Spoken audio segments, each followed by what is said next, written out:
Pendant des années, la fragile paix entre la Corée du Nord et du Sud a été suspendue par un fil.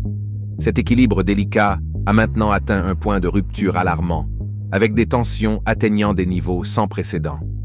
La récente violation de l'accord intercoréen, conçu pour promouvoir la coopération, la paix et le respect mutuel, se dresse comme un symbole frappant de ce conflit croissant. L'histoire des tensions coréennes est profondément enracinée. Des décennies de conflits, d'accords périodiques et de disputes en cours ont façonné la relation complexe entre ces nations voisines. Les ambitions nucléaires du Nord, associées aux jeux de pouvoir régionaux, continuent également d'alimenter cette atmosphère tendue. Au milieu de ces pressions croissantes, quel rôle jouent les États-Unis et la Russie? Rejoignez-nous alors que nous explorons comment la Corée du Nord lance son artillerie la plus meurtrière et est prête pour la guerre.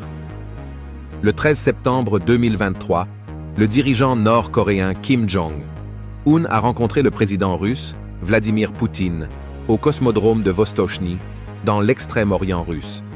Kim a traversé la Russie dans un train blindé, lors d'un voyage à l'étranger rare, et également le premier depuis la pandémie de coronavirus. Après son arrivée, Kim a déclaré que sa visite était une manifestation claire de la priorité accordée par la Corée du Nord à l'importance stratégique de ses relations avec la Russie. Il a assuré à Moscou qu'il bénéficiait de son soutien total dans sa lutte sacrée contre l'Occident, ou plus précisément, l'Ukraine. Poutine a également assuré que la Russie aiderait la Corée du Nord à lancer des satellites. Ce n'est que près d'un mois plus tard, après la diffusion d'images satellites, que l'on a découvert que la Corée du Nord fournissait à la Russie des centaines de boîtes remplies de munitions dans sa bataille en cours contre l'Ukraine. Cependant, si la Russie pouvait recevoir des centaines de boîtes remplies de munitions de la Corée du Nord, elle devait donner quelque chose en retour à la Corée du Nord. Les analystes disent qu'en échange du soutien de la Corée du Nord au Kremlin, la Corée du Nord pourrait être intéressée par la technologie avancée de la Russie pour ses armes, en particulier son programme nucléaire. Lorsque la guerre entre la Russie et l'Ukraine a commencé, personne, absolument personne, ne s'attendait à ce qu'elle dure aussi longtemps. Et maintenant, avec la Russie dangereusement à court de munitions, elle se tourne vers l'un de ses plus anciens et controversés alliés, la Corée du Nord. Cela soulève la question: quand la relation entre la Russie et la Corée du Nord a-t-elle commencé? Après la Deuxième Guerre mondiale, l'Union soviétique a été établie comme l'un des États les plus puissants du monde. Et le 12 octobre 1948, l'Union des républiques socialistes soviétiques, URSS, a été la première à reconnaître la Corée du Nord comme seule autorité légitime sur toute la Corée. L'Union soviétique soutiendrait la Corée du Nord pendant la guerre de Corée, et la Corée du Nord a été fondée comme partie du bloc communiste et a reçu un soutien politique, militaire et économique majeur de l'Union soviétique. En fait, c'était l'Union soviétique qui maintenait l'économie de la Corée du Nord à flot. Kim Il-sung, le défunt grand-père du dirigeant nord-coréen actuel, Kim Jong-un, a été installé comme dirigeant par des responsables soviétiques. Pendant des décennies, l'Union soviétique continuerait à fournir à la Corée du Nord des envois d'aide, et avec une partie de cet argent, la Corée du Nord a produit de grandes quantités d'obus d'artillerie et de roquettes compatibles avec les armes de l'Union soviétique et de la Russie, au cas où une autre guerre éclaterait contre leurs voisins du Sud. Les bonnes relations que la Corée du Nord entretenait avec l'Union soviétique se poursuivraient avec la Russie, malgré la chute de l'Union soviétique le 26 décembre 1991, lorsque ses 15 constituants obtenaient une pleine indépendance. Lors de la réunion entre les deux dirigeants, Kim Jong-un a appelé à une augmentation exponentielle de la production d'armes nucléaires pour son pays afin de jouer un rôle plus important et significatif dans une coalition de nations confrontant les États-Unis d'Amérique dans un nouveau type de guerre. Alors que les deux nations ont convenu de renforcer leurs liens de défense sans donner de détails précis, cela a conduit les analystes du monde entier à spéculer sur la nature de leurs accords. Si c'était ce qu'ils pensaient, cela mettrait les deux pays en violation claire des résolutions du Conseil de sécurité des Nations Unies, dont la Russie est membre permanent. Leurs suspicions se révéleraient plus tard fondées, un mois plus tard. Le 13 octobre 2023, Exactement un mois après les réunions entre les deux nations, John Kirby, un porte-parole du Conseil de sécurité nationale, a annoncé qu'autant que 1000 conteneurs avec des munitions variées avaient été livrés de la Corée du Nord aux frontières russes ces dernières semaines. Cette affirmation était corroborée par une publication de la Maison-Blanche diffusant des images d'environ 300 conteneurs assemblés en Corée du Nord, livrés à un dépôt de munitions dans le sud-ouest de la Russie, près de Tikhoretsk, à seulement 180 000 de la frontière ukrainienne. Après les accusations de la Maison-Blanche, un diplomate russe de haut rang, Oleg Bourmistrov, a été cité dans les médias d'État russes niant que Moscou ait violé les sanctions des Nations Unies. La Corée du Nord nierait également avoir envoyé des armes en Russie. Cependant, de nouvelles images satellites analysées par le Royal United Services Institute britannique, RUSI, suggèrent que le commerce d'équipements militaires et de munitions de la Corée du Nord est une opération beaucoup plus élaborée et étendue que ce qui était initialement pensé. Non pas un, mais 2 navires auraient voyagé depuis la mi-août. Les 2 navires, l'Angara et le Maria, auraient effectué au moins 5 trajets entre le port nord-coréen du nord-est de Rajin et l'installation portuaire sécurisée de Dunay, dans l'extrême-orient russe. Bien que l'analyse ait noté que les 2 navires avaient parfois éteint leurs transpondeurs, rendant leur suivi difficile. Et bien qu'il soit difficile de dire ce qui est transporté, les images montrent que les navires sont liés au réseau logistique militaire russe, suggérant fortement que ces navires commerciaux transportent des équipements militaires. Environ au même moment, le dépôt de munitions à Tikhoretsk est passé d'un nombre modeste de fosses de stockage de munitions à plus d'une centaine nouvellement creusées à partir de septembre. James Bryan, l'auteur de la nouvelle analyse, a déclaré que la Russie était soupçonnée d'envoyer des conteneurs vides au port de Rajin pour être remplis d'armes. Cette analyse a montré les preuves les plus claires que, après des décennies de soutien de la part de la Russie, Pyongyang rembourse maintenant sa dette en aidant à soutenir l'effort de guerre de la Russie. Auparavant, les 2 navires n'avaient aucun enregistrement de CS route entre la Corée du Nord et la Russie avant les réunions de haut niveau entre les 2 nations. L'analyse d'images satellites fournie par le RUSI a révélé que le cargo battant pavillon russe, l'Angara, avait commencé à parcourir les routes entre Rajin, en Corée du Nord, et Dunay, en Russie, dès la mi-août. Vers la fin du mois, un autre navire russe, le Maria, s'est impliqué dans un chemin similaire. Peu de temps après avoir commencé à opérer le long de la route, selon le site web de suivi des navires, Marine Traffic, les 2 navires ont éteint le signal de leur système d'identification automatique, rendant leur suivi difficile.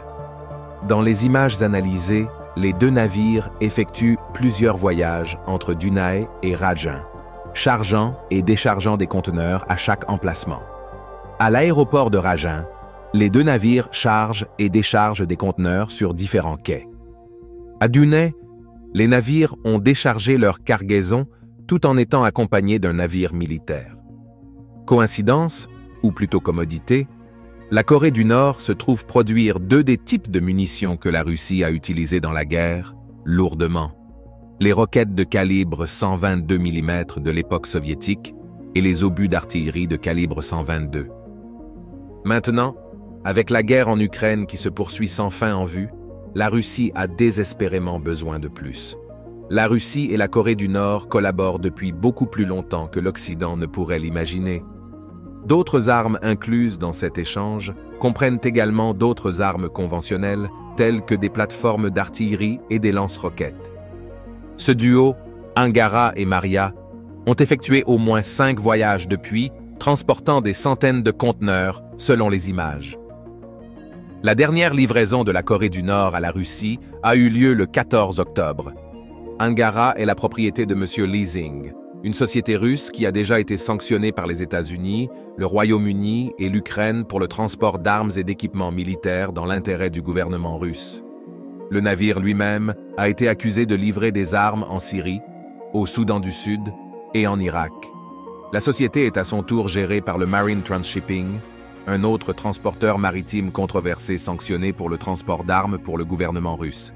Maria est la propriété des Asia Shipping Holdings, une société basée à Chypre, et a des liens avec une entreprise à Moscou que les analystes du Royal United Services disent superviser la logistique pour le ministère de la Défense de la Russie. Les documents d'enregistrement pour le Maria montrent qu'une entreprise appelée JSC Sovfracht est associée au navire. En 2019, les États-Unis ont désigné Sovfracht comme une entreprise derrière une conspiration d'évasion de sanctions visant à aider les forces russes opérant en Syrie en soutien au régime de Bachar al-Assad. Suite à l'annonce critique de ce commerce d'armes, le porte-parole américain John Kirby a déclaré « Le partenariat militaire croissant entre la République populaire démocratique de Corée et la Russie, y compris tout transfert de technologie de la Russie à la RPDC, sape la stabilité régionale et le régime mondial de non-prolifération. » Un chercheur principal en guerre terrestre au RUSI, Jack Watling, a également déclaré que cet échange aurait probablement un impact sévère sur la trajectoire de la guerre en Ukraine, en raison des quantités de munitions déjà stockées par la Corée du Nord. Les États-Unis et leurs alliés ont cherché dans le monde entier des munitions supplémentaires pour l'Ukraine, y compris les obus de 155 mm utilisés par les États-Unis, fournissant des obusiers et d'autres obus de calibre soviétique encore utilisés par l'Ukraine. En réponse aux violations causées par la Russie, les États-Unis ont décidé de mettre fin à la guerre dès que possible et ont déjà imposé des sanctions à l'encontre des personnes travaillant à faciliter les transactions d'armes avec la Russie. Selon Kirby, l'Amérique fera respecter ces sanctions là où cela est approprié et imposera probablement de nouvelles sanctions contre quiconque cherche à permettre à la Russie de continuer la guerre avec l'Ukraine.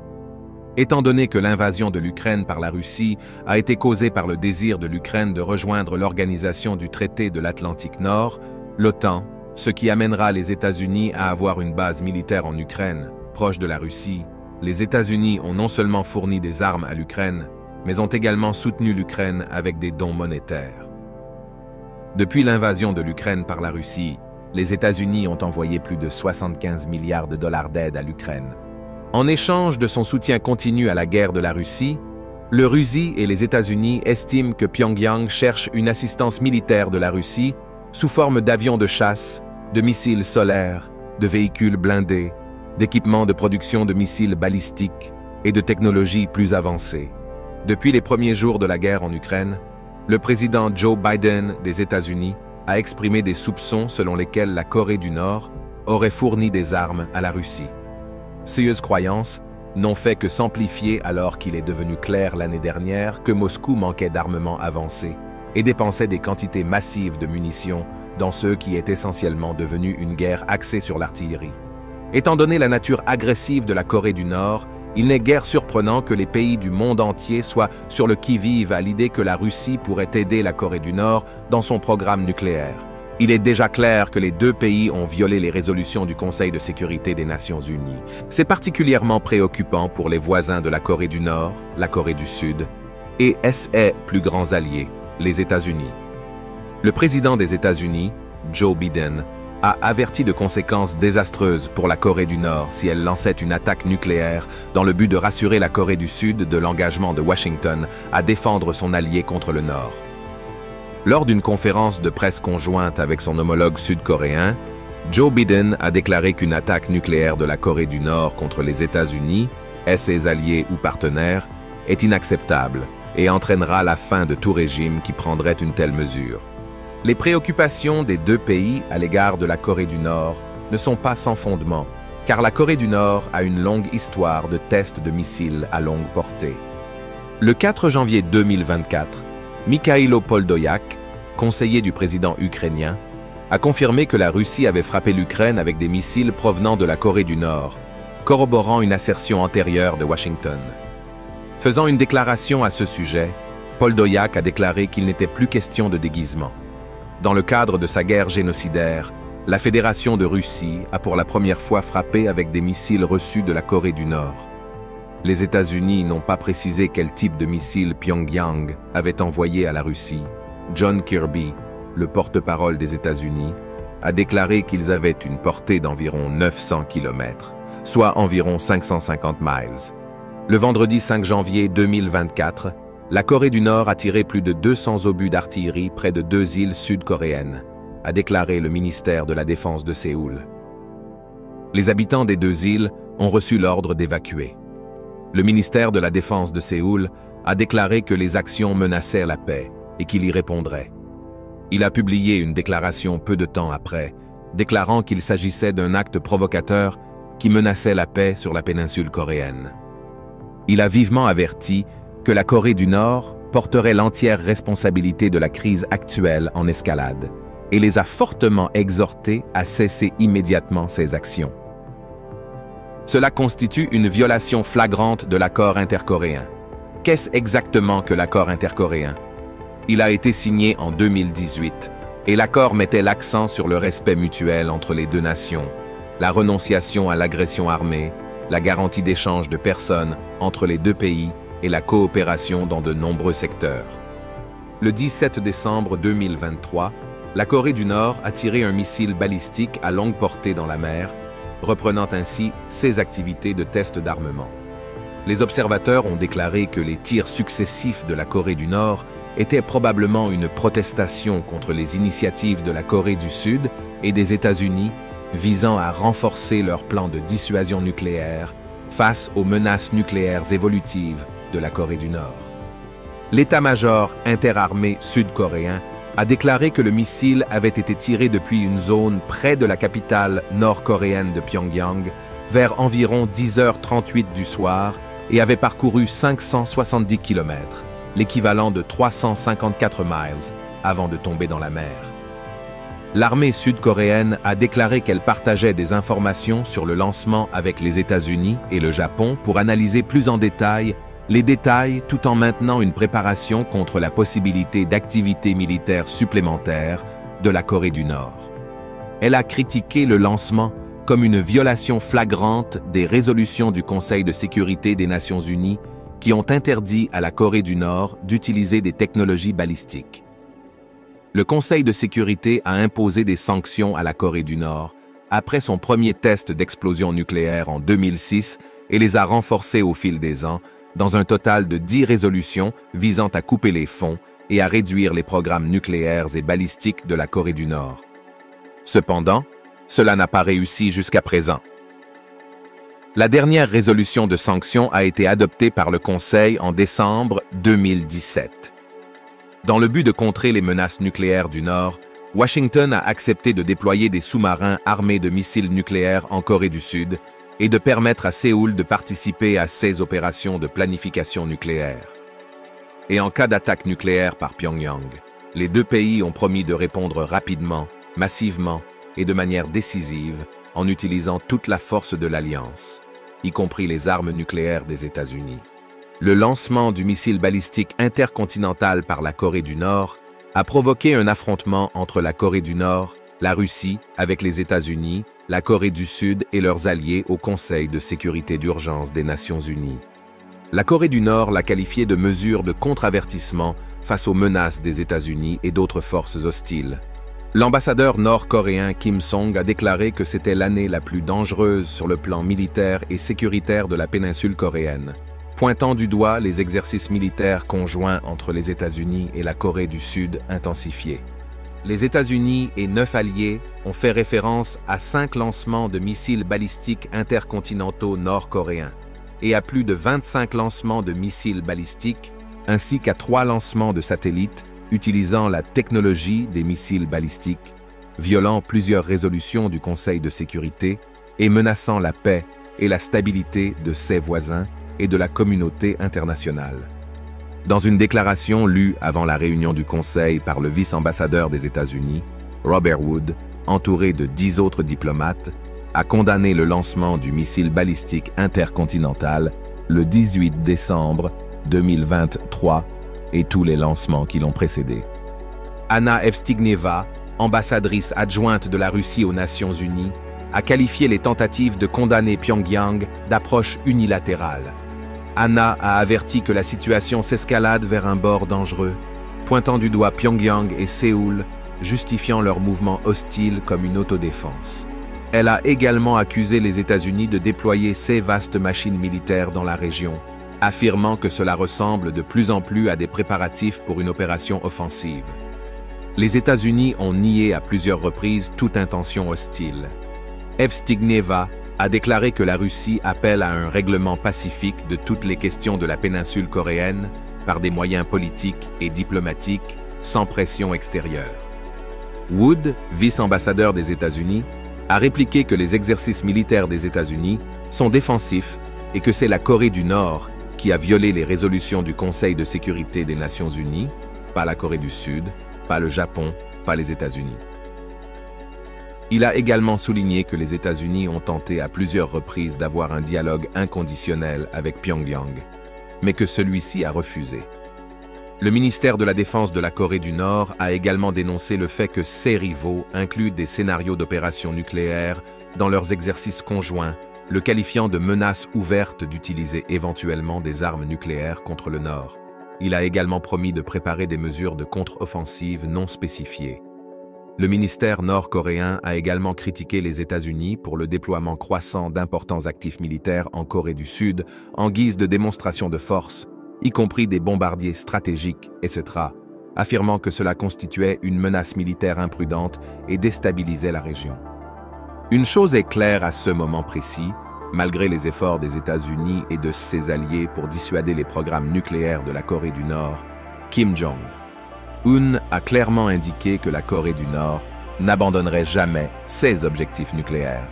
En fait, le pays fait exactement le contraire en améliorant considérablement ses capacités nucléaires. Merci de votre attention. Pendant que vous êtes toujours ici, cliquez sur le lien qui apparaît à l'écran pour regarder une autre de nos vidéos intéressantes. À bientôt.